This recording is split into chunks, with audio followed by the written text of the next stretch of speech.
Good afternoon. It's Friday the 9th of January 2015, a little after 1 o'clock. Welcome to UK Column News. I'm your host, Brian Gerrish. With me in the studio, Mike Robinson. Afternoon. And on the technical desk is Nick Green. Well, first of all, just a quick update on the weather. It's not too good here in Plymouth. A little bit sunny, 1 minute rainy the next, warmish, coolish. But we've got mixed weather across the country. Dorset border, we've got people claiming there's been some sort of weather bomb gone on there. Is this the first Al-Qaeda attack? Possibly, I don't know, or it's the Siberian squirrels. Manchester, unfortunately, wet and windy, and wet and overcast in Accrington. So that's the weather reports that we've had in across the country. Obviously, if you'd like your locality included, do get in touch with us. Well, we're going to start off with events in the mainstream media here in UK, covering what's been happening in France. And we've got a simple point to make straight off. Let's have a look at the Mirror headlines. They are tagging all of their reports online by Je suis Charlie.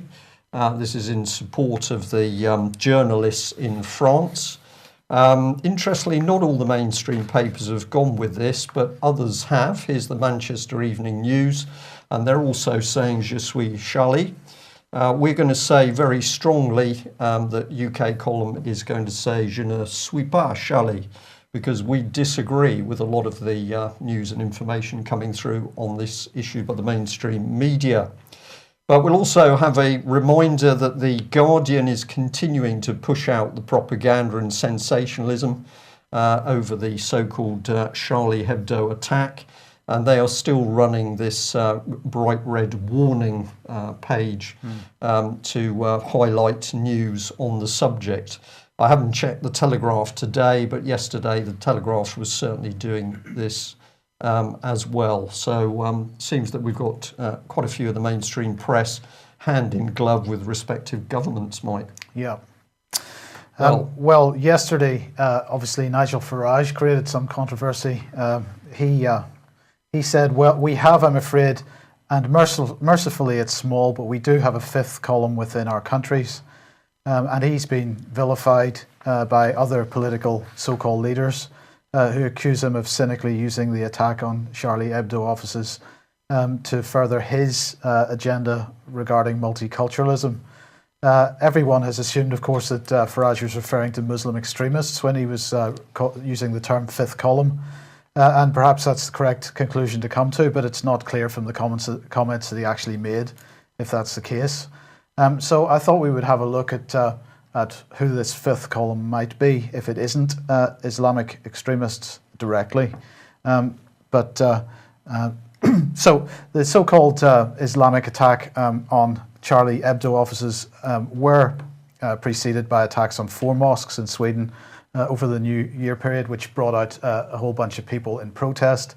And those attacks apparently continuing, with another report today of a firebombing of a mosque in Sweden. And supporting that action in Sweden was the Dutch, is he a politician? I don't know, Geert Wilders. Is that Wilders? Yeah, Wilders? yeah, Wilders. Yeah. Famous for comparing the Quran to Mein Kampf. Now, of course, he was eventually prosecuted for making those statements. But let's have a look at the sort of network around this man and see if we can see what this fifth column might be that Nigel Farage was referring to. So as I say, he was prosecuted for his comments about the Quran and Mein Kampf. And one of the people that funded his legal defense was this man, Daniel Pipes. Daniel Pipes, a neocon, founder of the Middle East Forum. He funded Geert Wilders' defense for this. Daniel Pipes, the same man who provided the original batch of cartoons which were published in the Danish newspaper Jyllands-Posten, and they were then reprinted in the French newspaper France Soir.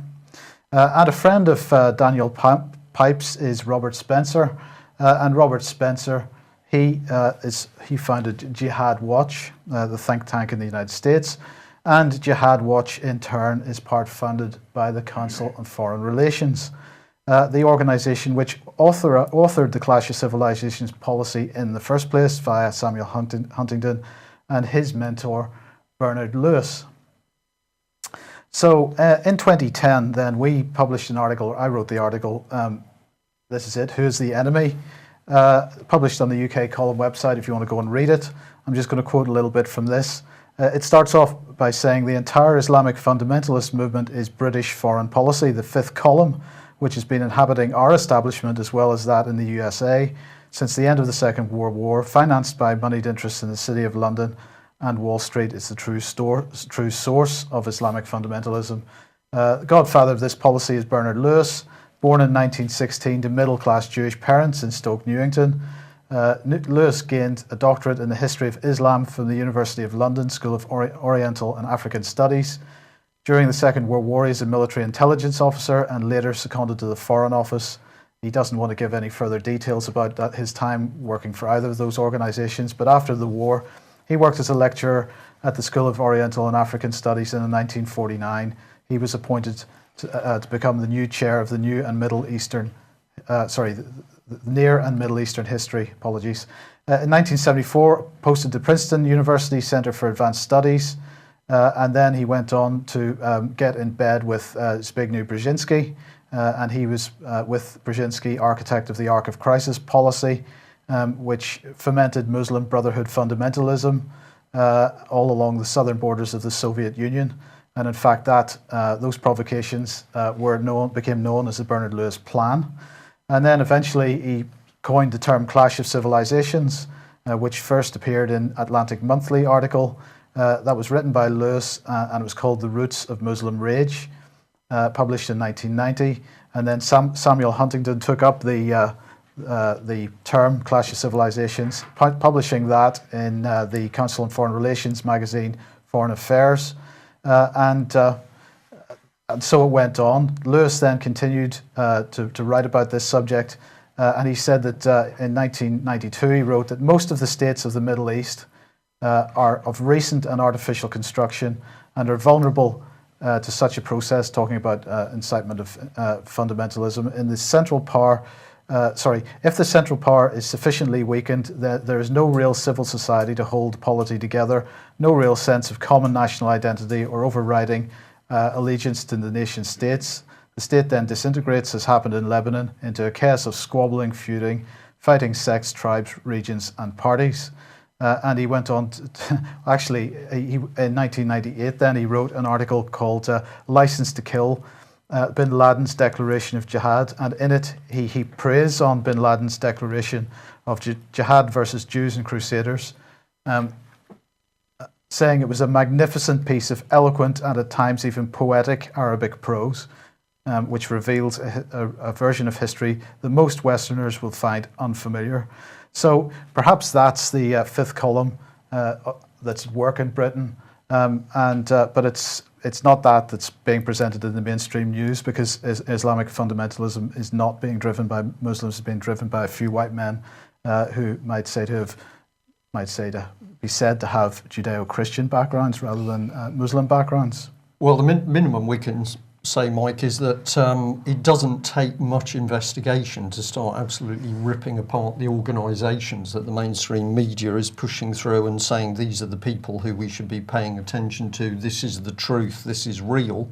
And the more people that start doing their own research into who's reporting what, who funds those reporters and what their allegiances are, I think the quicker we're going to get to the truth on this one. There's a lot of people clearly do not believe what the mainstream media is talking about. Indeed. And suggesting that it's a created event. If that's true, who created it? But I mean, it's not just the event itself, it's everything that's happened around it and subsequently in the media, and absolutely pushing the policy that has originated with Lewis, Council on Foreign Relations and British foreign policy. Sorry, we just got a glimpse of that slide there because obviously reports that the Danish paper that had originally published the Muhammad cartoons, which were supplied by Daniel Pipes, they are boosting their security because they feel under risk. But we don't need to worry in Britain, because George Osborne on BBC Breakfast this morning was saying that This is a national priority. We will put all the resources that we need in whatever security services need so we can feel safe. So we've got security services that have already been covered in the mainstream media for failings, for incompetence, for telling lies over what did and did not go on. Weapons of mass destruction, of course, was part of that. So we got George Osborne, presumably isn't having a drink in a nice bar with a couple of girls on this occasion, but trust us, and as a result of what the mainstream media is saying is going on in France, we're going to give our security services whatever they need. That doesn't fill me with confidence. No. It's another step towards a dictatorship, I think. Pretty major step as well. Indeed.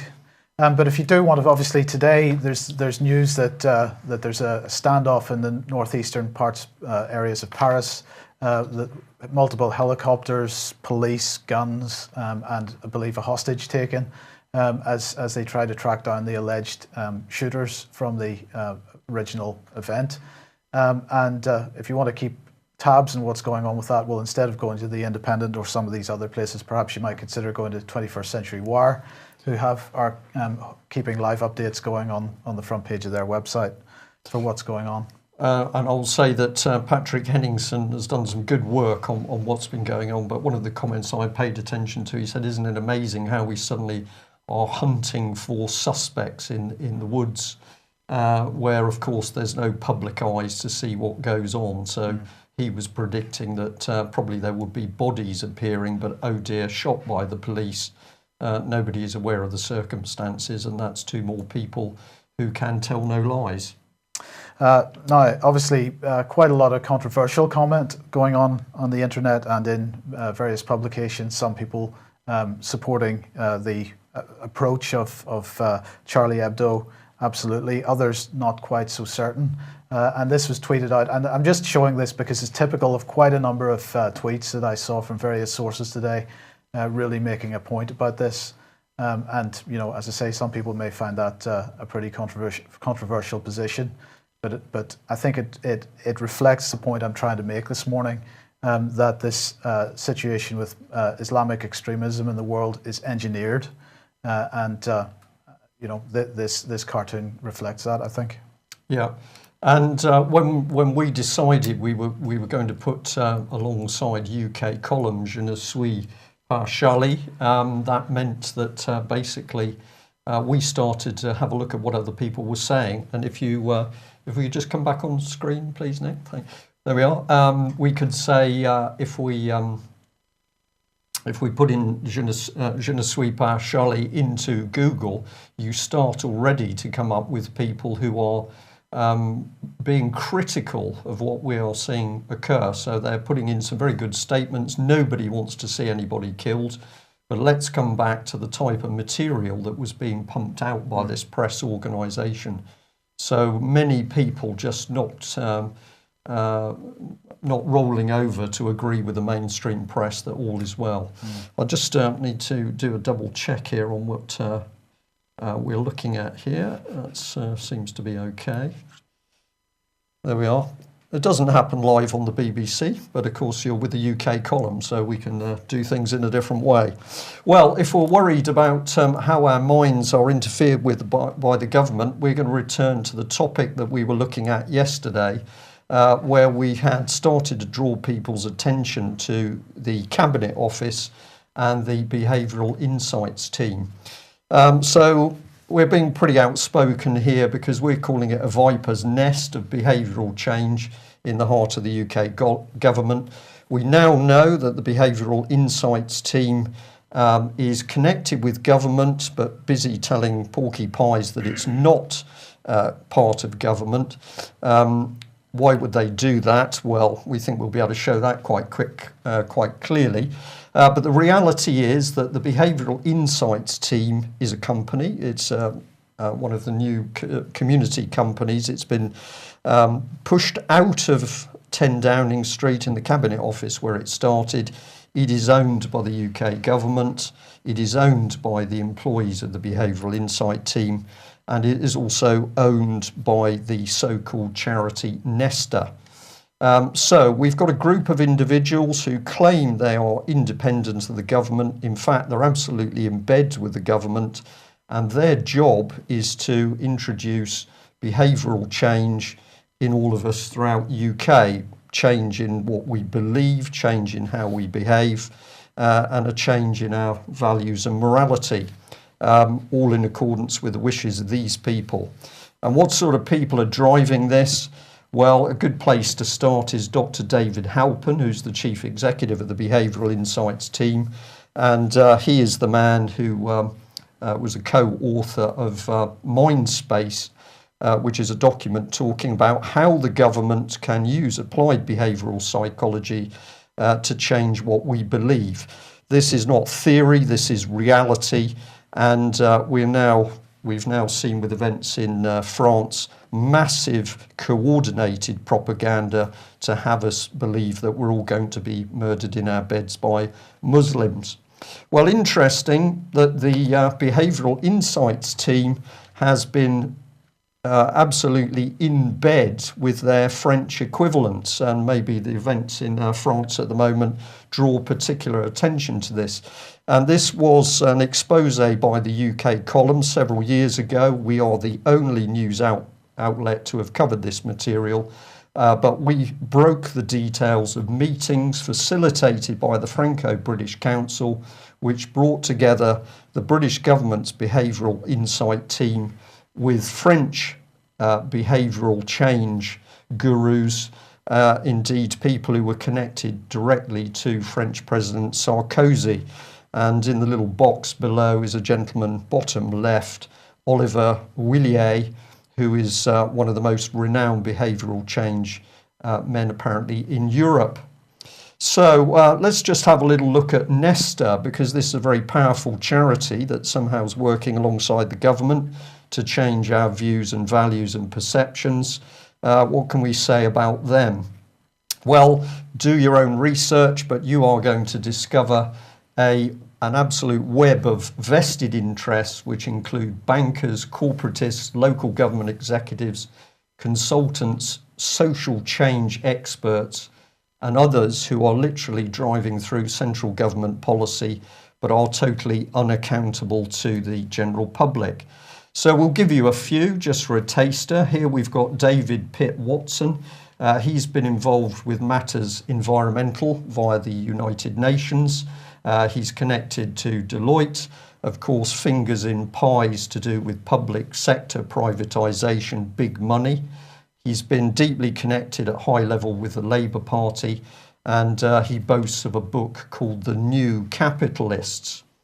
But have a look at this lady, Julie Mellor. She's Parliamentary and Health Service Ombudsman. As such, a position which gives her great power for those who have got complaints and suffered harm as a result of failure within the health service system. She should surely be independent, but here she is tied in with an organisation which is controlling the input of government policy.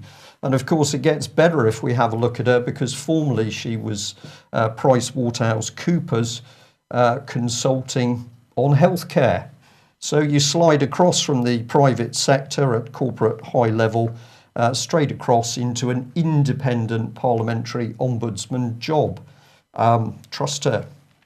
Well, a very attractive young lady down here, in my opinion, Dr. Michelle Harrison.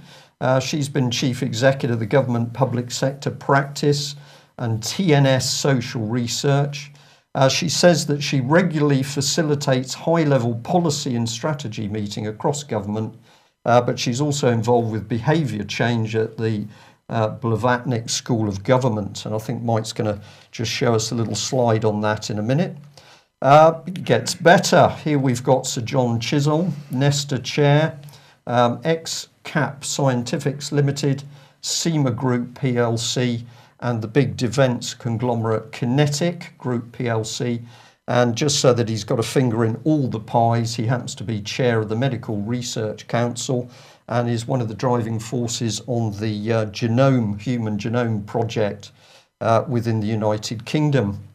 Well, how could we really put a stamp on this organisation? Who better than Simon Linnett? Executive Vice Chairman of Rothschild, London. He's a privatisation expert and he's responsible for the Rothschild Bank's relationship with government. So we've got a mix of immensely powerful people, global corporations, global banking, given the skills of behavioural change as to how we're going to play around with people's minds. Very dangerous. So we'll remember the lady bottom left, Dr. Michelle Harrison, involved with the Blavatnik School of Government. And over to you, Mike. Well, I mean, Blavatnik himself is a Russian oligarch. Well, he's Ukrainian originally.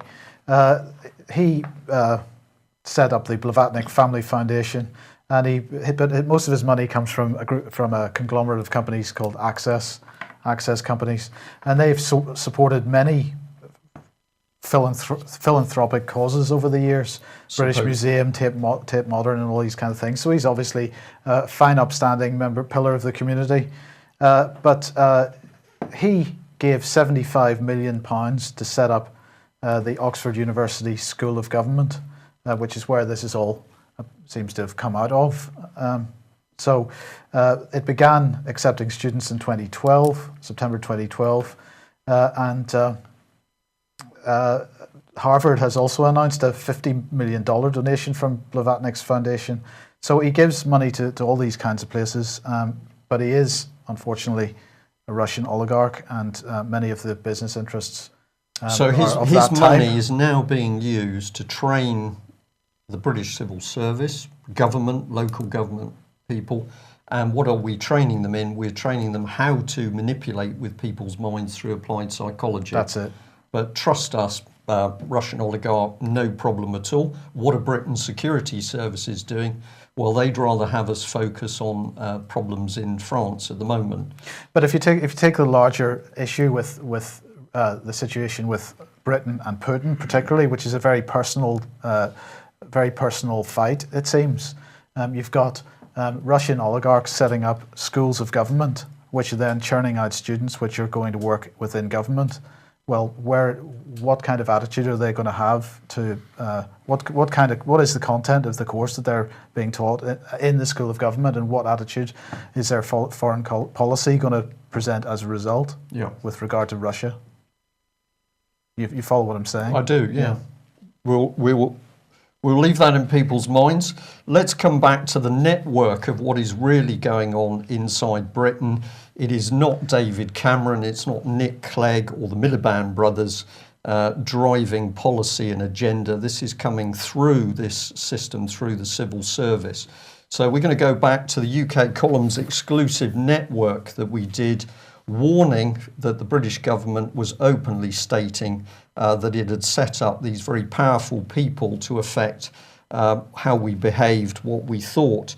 And in our original analysis, we're pointing out the key people here: David Cameron, Gus O'Donnell, heading up the civil service at the time. Obviously, he's now been replaced, but this mechanism for applied behavioural psychology is still very much there. We should all watch this man, Jeff Mulgan. He is constantly there at high level with regard to policy. He's connected into the Young Foundation and a host of other foundations, which, if you then delve into them, come from Marxist ideology. So we've got this interesting combination of so-called conservatives, but if we look at where their policy is originating from, we're back into Alinsky. We're back into communitarianism and Marxism. Here he is, the shadowy man, Francis Maude, supposedly Minister for Transparency in the Conservative government. But of course, what he's pumping out is thick fog so that the average person cannot see what's really going on in central government.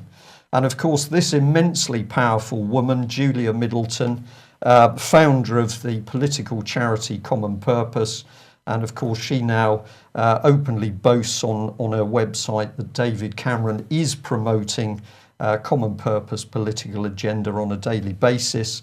And the little picture inset there, of course, is David Cameron recruiting Common Purpose future leaders in India.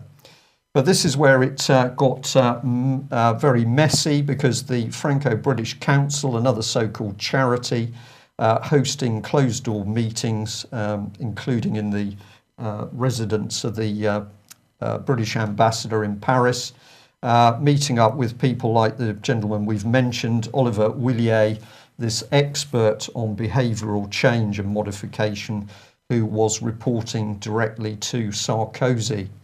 And if you're not convinced by what's going on here, we can tell you that every single government department now has its own behavioural change cell. Millions of pounds already spent on this. And what's the overall objective? Well, it's to change the views, values and behaviours of civil servants so that they can push this across to the British public. And what are they using? Well, if you have not read this document, simply Google Mindspace. You will come up with a PDF. And this is the Cabinet Office's document, which is essentially about using NLP to nudge political agenda into place. And the most dangerous thing about this, it's obviously linked with the common purpose agenda once you see the networking government.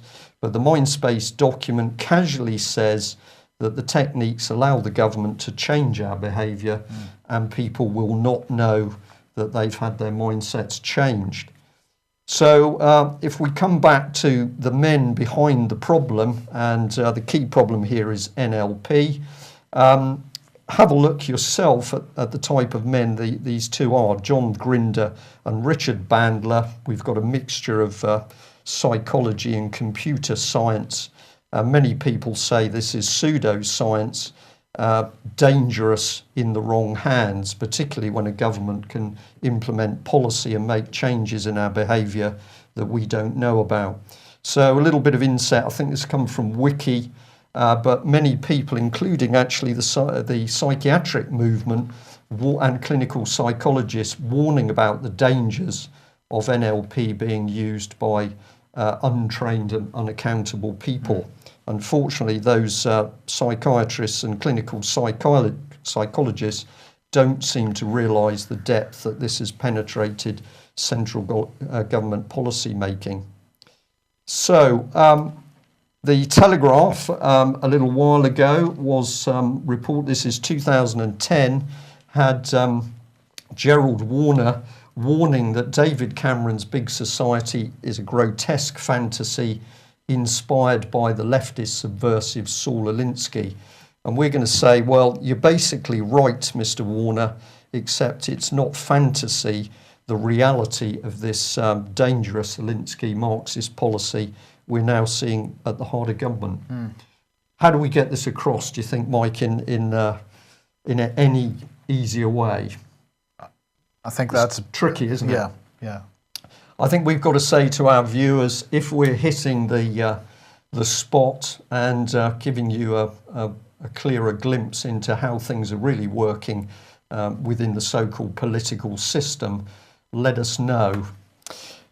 Where's the government going to take us? Well, the aim is to induce mental illness. If anybody thinks that's an extreme comment, of course, it's the government itself which is trying to convince us at the moment that 1 in 4 people in the United Kingdom are mentally ill. There's that very interesting expression, those who the gods would destroy, they first make mad. But let's just have a look at a little glimpse of some of the morass of charities that are milling around children's mental health. We've got a big problem with children becoming depressed or self-harming. Is there, we ask, a connection between all the so-called help groups and the massive increase in disturbance amongst young children? So this diagram, of course, gives some of the messy links. We've got everybody in there from NSPCC to the Tavistock Centre, Children and Young People's Mental Health Coalition. Of course, we got big money and insurance companies backing it.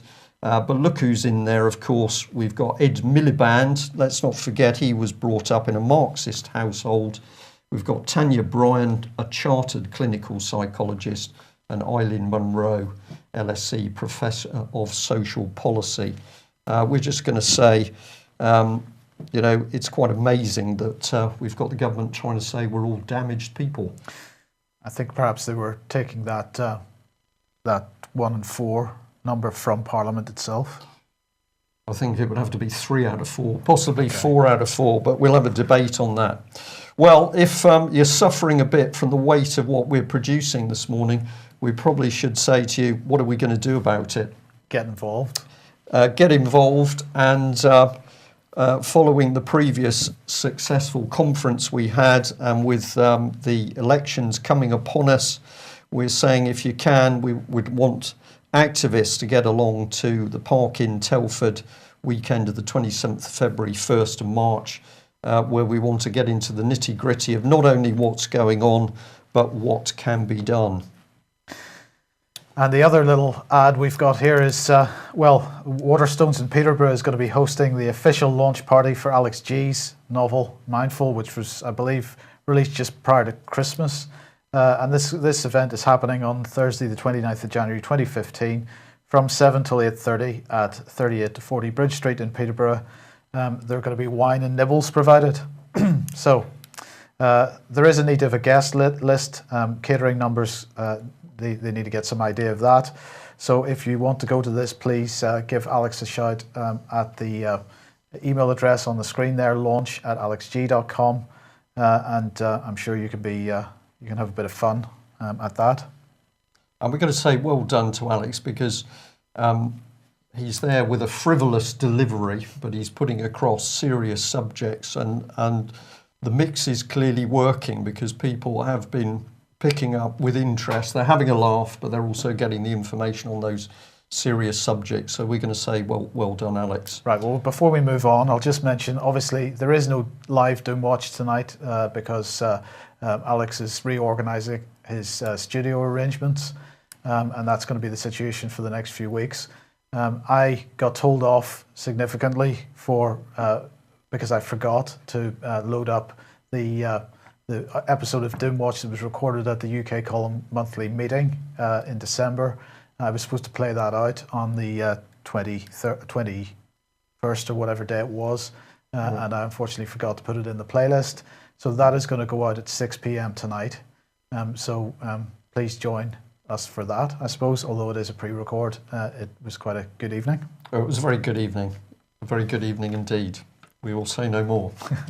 Okay, well, back into news topics, and yesterday we brought up this little subject. It was to do with NHS England. It was to do with one of the MPs, Sarah Wollaston, saying that NHS data was being given to Google. She was a bit confused because she said, who consented to the fact our data has been given away? We did have to point out that, of course, it was her own boss, David Cameron, because here was the Daily Mail back in 2009 saying what was going to happen. Whether that was discussed as a family arrangement with David Cameron, of course, well connected to Google executives, we don't know. But we'd like to thank John, who sent this email through. I know it's difficult to read on screen, so I'll go through as quickly as I can. But he says, Brian, just a thought. The NHS data uploaded to Google servers means, if I understand it correctly, that the data is held beyond the jurisdiction of the UK and therefore fair game for commercial exploitation. I noted in The Guardian, and there's the link, which if you freeze the screen, obviously you'll be able to take off later. But he puts a quote, the extracted information will contain a person's NHS number, date of birth, postcode, ethnicity and gender. Once live, organisations such as university research departments, but also insurers and drug companies will be able to apply to the new Health and Social Care Information Centre to gain access to the care.data database. And what John says is the above statement is at odds with the company doing the data handling, and we've given you the link to that. And the quote from that company is the data set does not contain patient name, address, NHS number or date of birth. In addition, we've followed all the conditions specified by the NHS, such as the small numbers rule and giving access to the underlying data to others. We applied for access for up to 12 people, but in practice only 4 people have regularly accessed the information. So John, our viewer, says, looks like the Big Brother database has finally been achieved. And of course, it's been achieved by telling the public an utter pack of lies. And we take it by the fact that Conservative MPs themselves don't know what's going on, that David Cameron and the Cabinet has successfully lied to the backbench MPs. It's interesting that along these lines that a number of weeks ago, Russia decided that if Google was to be collecting any data in Russia, that it had to stay within Russian borders. So they were then required to basically change their infrastructure so that that storage would be staying within Russian data centers. Perhaps we should be looking along the same lines. It's very interesting to watch what Putin is doing at the moment in order to protect Russia as a nation state and what's going on with the LibLabCon in Britain. Well, if we're going to be protected, look no further than Britain's police forces. And comment here by the Police Oracle, which has said as a result of a Morris survey that the trust in police by the public is at a 30-year high. Absolutely brilliant. We'd certainly disagree with that, but I'm sure most of the public would agree with it. Here's the quote: 2/3 of the public trust members of the police to tell the truth, the survey has revealed. Out of 18 popular professions, police officers were rated 7th for their perceived integrity. And they're congratulating themselves because the police were ranked above civil servants, bankers and estate agents. I have to say, anybody who... Sorry. No, it's okay. Anybody who wants to see how well the police can be trusted, perhaps should go and have a look at Ian Crane's YouTube channel, because he just posted a video of what happened to him recently up at the fracking protest that he's at in Yorkshire. Go and have a look at his YouTube channel, watch that little video and see whether that ties in with this report here from Police Oracle. A brilliant thing to do. Have a look on Google, have a look at the list accounts. We know this is a difficult subject because we know there are a lot of very good policemen and women out there doing a difficult job. You are being let down by senior management in the police force, and at the end of the day, the police are being run by a private company, ACPO. So what do we expect? But the reputation of the police at the moment, I think, is hanging off the child abuse issue.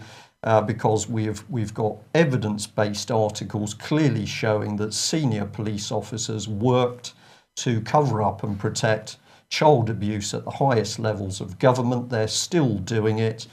We've got Chris Ayres, the senior police officer in Nottinghamshire, refusing to engage with abuse victim Mickey Summers.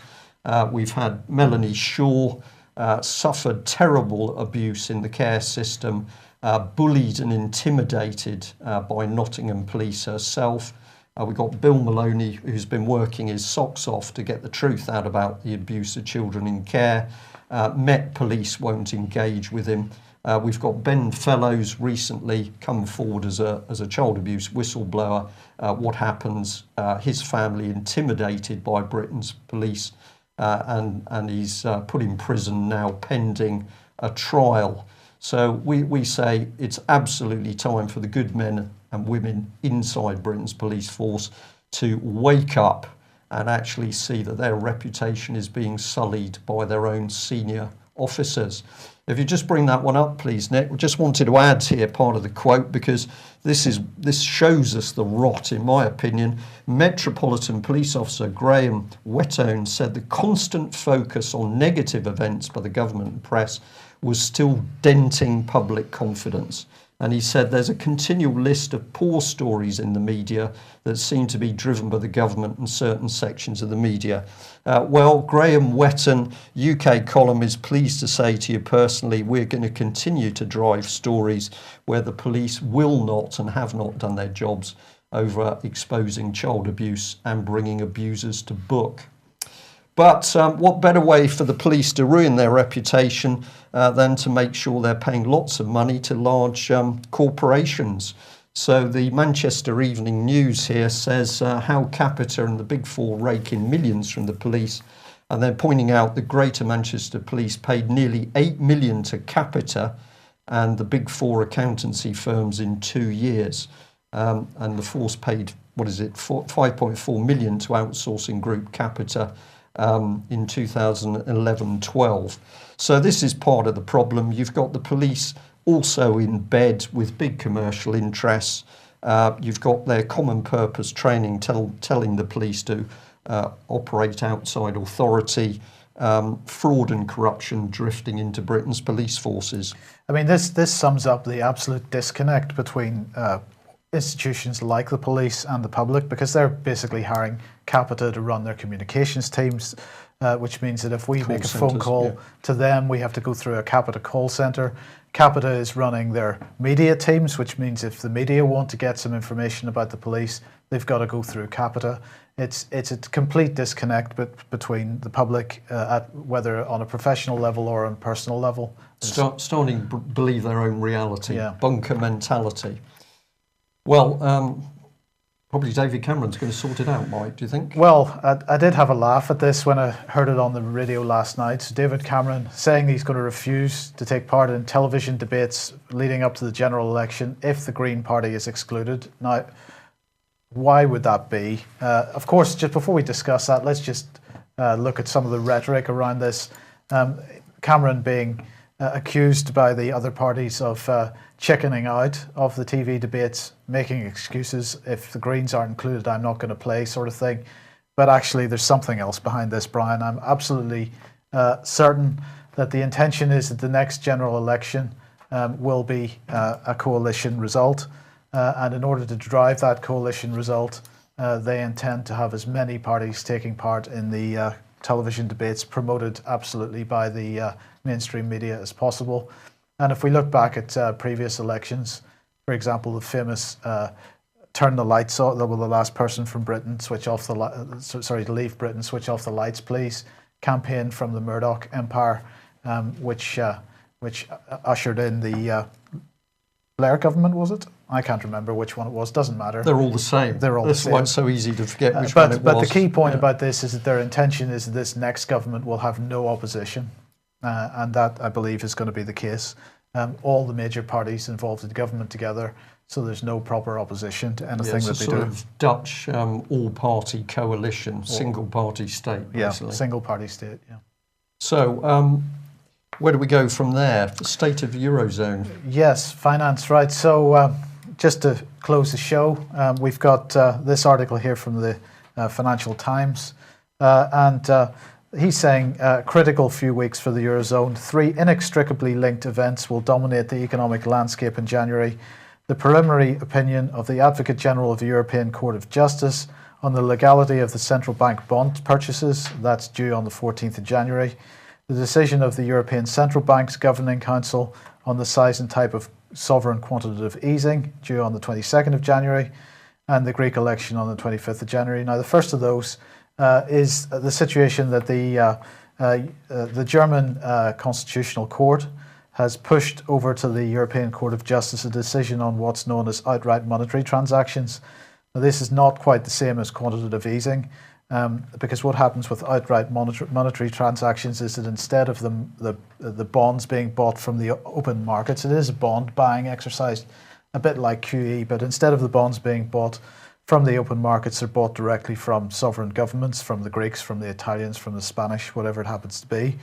And there's some debate in Germany about whether that's legal. So that has to be seen. But the main concern for me personally is this drive for quantitative easing, because of course the Eurozone absolutely in a situation where they've got falling value of the currency relative to other currencies, and at the same time they've got deflation, and that means prices are falling. And of course deflation is often a precursor to hyperinflation. So let's just remember what happened in the Weimar Republic in the 1920s. Germany experienced a deflationary collapse, just like the Eurozone at the moment. The average citizen in Germany found it harder and harder to get money for necessities. Banks were not able to honour checks, and businesses were strapped for cash to buy raw materials and so on, to meet payroll demands. And so, in fear of a collapse, the German government then started printing money. And that's exactly what we're looking at with the European Central Bank, who are proposing proper QE, which they haven't actually done before. And as a result, in Germany in the 1920s, they saw money supply rapidly expand.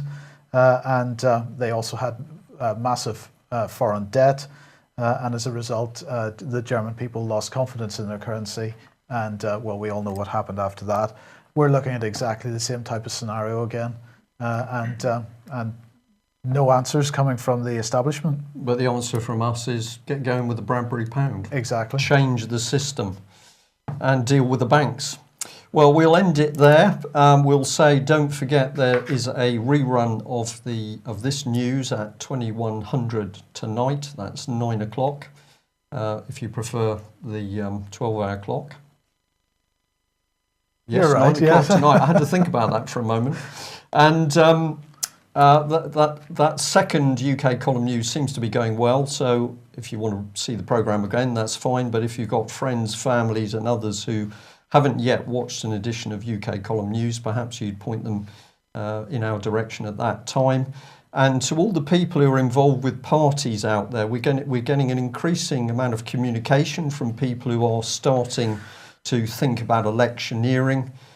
So if you are politically involved, you know that we've got to deal with this massive corruption in Westminster, and UK Column can help.